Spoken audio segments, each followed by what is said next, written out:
favor. Eu tenho que ficar segurando dele? Não, você não. Bom dia a todos, obrigado pelo convite. Meu nome é Flávio.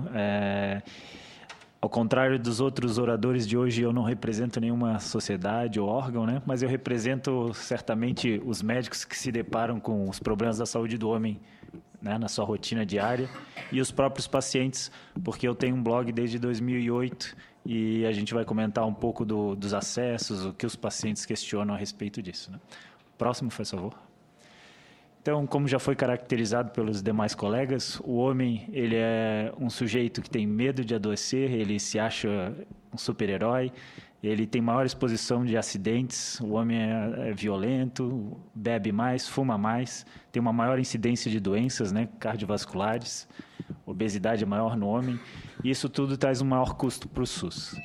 Ele procura menos assistência médica, né? Então, como a gente viu até agora, quem leva o paciente ou quem manda o paciente no médico é a esposa, e acho que a audiência aqui da audiência de hoje representa isso, né? Nós temos mais mulheres do que homens aqui, e o homem tem uma menor expectativa de vida, como a gente viu. Próximo, por favor.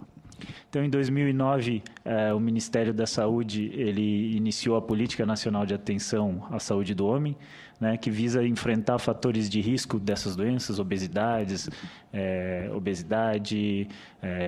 hipertensão, diabetes, vida sedentária, facilitar o acesso desses homens ao diagnóstico precoce, a detecção precoce dessas doenças e a orientação, esclarecer e promover, através de ações educativas, as dúvidas que homens têm a respeito, e eles têm muitas, né? Estimular e apoiar a realização de pesquisas nessas áreas que a gente ainda está certamente iniciando.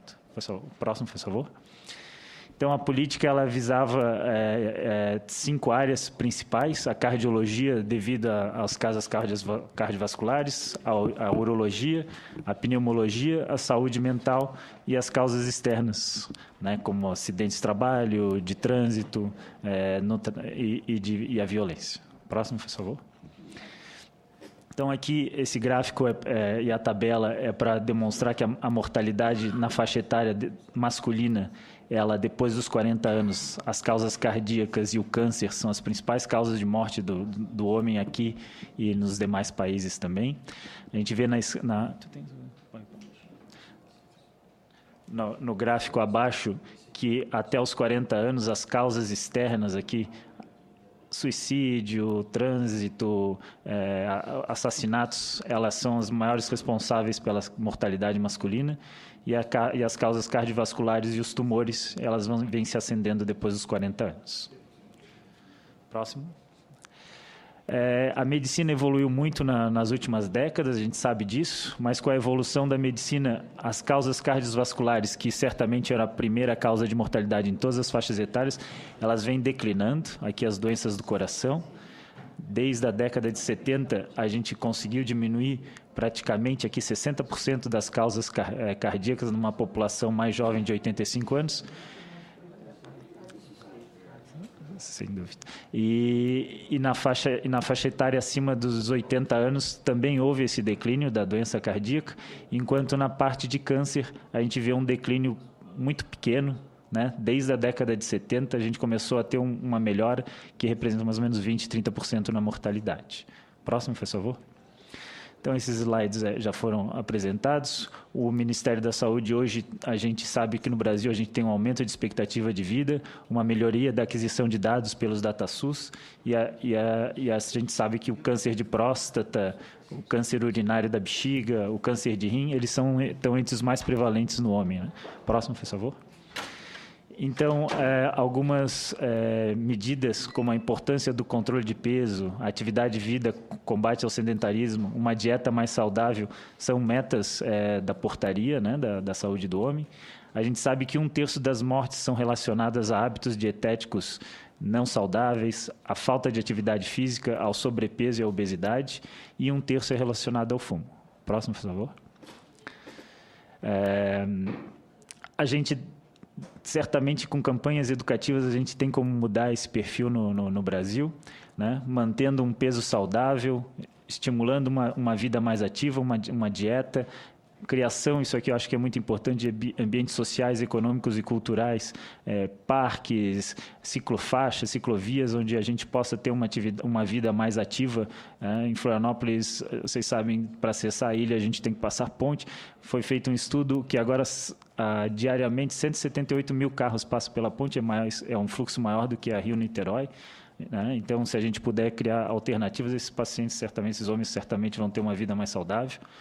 O combate ao fumo do Ministério da Saúde já há algum tempo é feito com bons resultados, né? Leis que impedem o consumo do cigarro em ambientes fechados, tal. E o diagnóstico precoce, que a gente vai ver que ainda é uma incógnita nos próximos slides. Faz favor, próximo. Então, como eu estava falando, o fumo, a gente restringiu as propagandas, aumentou o preço, leis proibiram o consumo em locais fechados. As estratégias, eu acho que ainda poderíamos melhorar em promoção à dieta e a exercícios, né? Conscientizar esses pacientes, esses homens. A gente sabe que a nova epidemia do século é a obesidade, então a gente sabe que quanto mais obeso, mais fatores inflamatórios, mais associação no corpo com a incidência de câncer, diabetes e pressão alta. A gente sabe que campanhas educativas são feitas em outros países, sempre quando tem uma propaganda de alguma medicação, algum alimento rico em gordura, atrás, né, no final da propaganda vem como a gente faz aqui no Brasil contra o cigarro, eles fazem também dizendo que a gente deveria ter uma dieta mais saudável, maior consumo de frutas, legumes. Quem sabe isso, ensinando as nossas crianças, a gente possa mudar também a nossa realidade. O blog, então, foi uma iniciativa idealizada depois de observar que muitos pacientes hoje em dia eles vão à consulta do médico já com pesquisas na internet. A internet, a gente sabe que é escassa em dados contundentes, dados qualquer um pode escrever o que quiser lá. Então, a minha vontade junto ao Clique RBS, que é o portal que é a parceira da Rede Globo no estado do Rio Grande do Sul e Santa Catarina, era iniciar e dar uma oportunidade a esses pacientes que quisessem se esclarecer algumas das suas dúvidas. Esse blog seria o canal. A gente tem de 7 a 25 mil acessos mensais, então os homens eles querem saber sobre as suas doenças, né? Eles estão mudando um pouco o perfil, apesar de a gente sabe que nas camadas socioculturais mais baixas essa procura é menor. A internet, os assuntos mais procurados aí pelo Google são, a gente sabe que é conteúdo sexual, redes sociais, mas a saúde também é um dos principais tópicos procurados pelos internautas, né? Então, por que não ter um blog ou uma melhoria até das páginas dos órgãos como o Ministério da Saúde, do INCA, a respeito disso, que os pacientes podem se informar com uma linguagem mais fácil, certamente.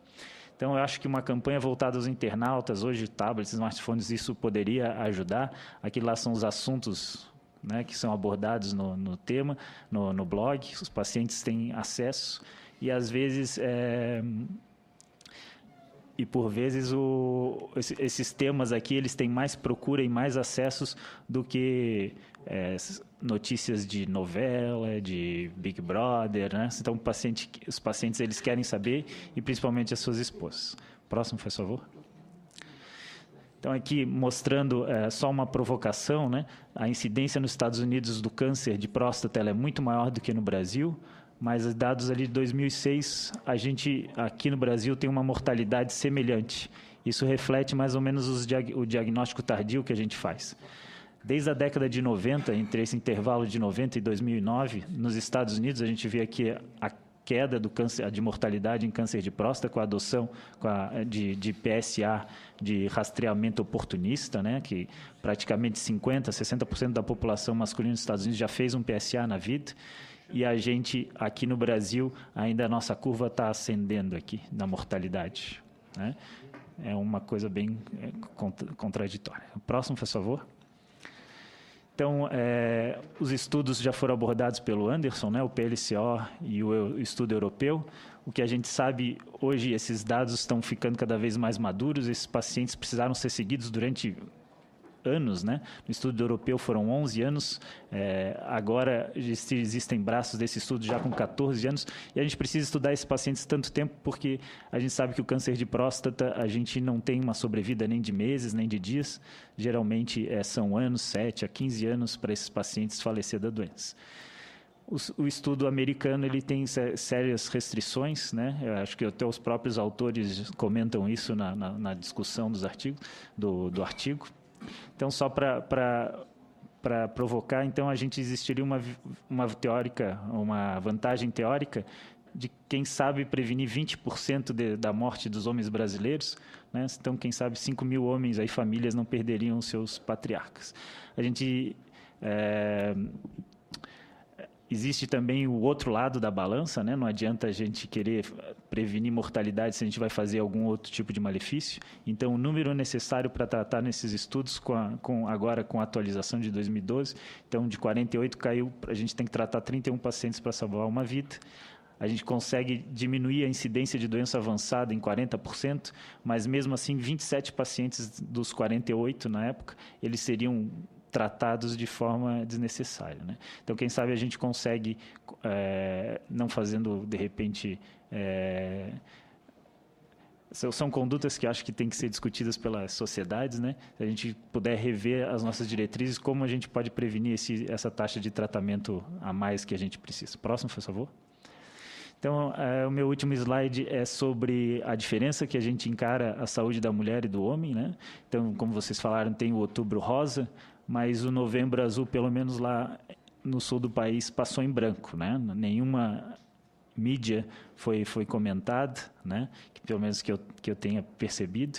E a gente sabe que o governo, né, o Ministério da Saúde faz propaganda para as mulheres se cuidarem através da mamografia, e a mamografia reduz a mortalidade em 30%.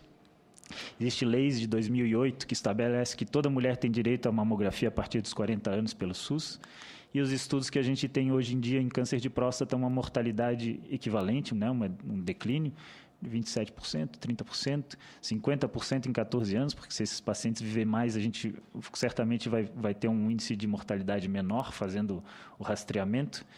E os dados do INCA, aqui do nosso Instituto Nacional do Câncer, eles têm no site deles, desde 2008, a mesma recomendação, que não se recomenda o exame periódico, e que eles aguardavam os resultados desses estudos multicêntricos, e já foram publicados em 2009, 2011, 2012, atualizados, e eu acho que a gente pode rever isso aqui, porque esses estudos já foram publicados, e a gente ainda não mudou essa recomendação, né?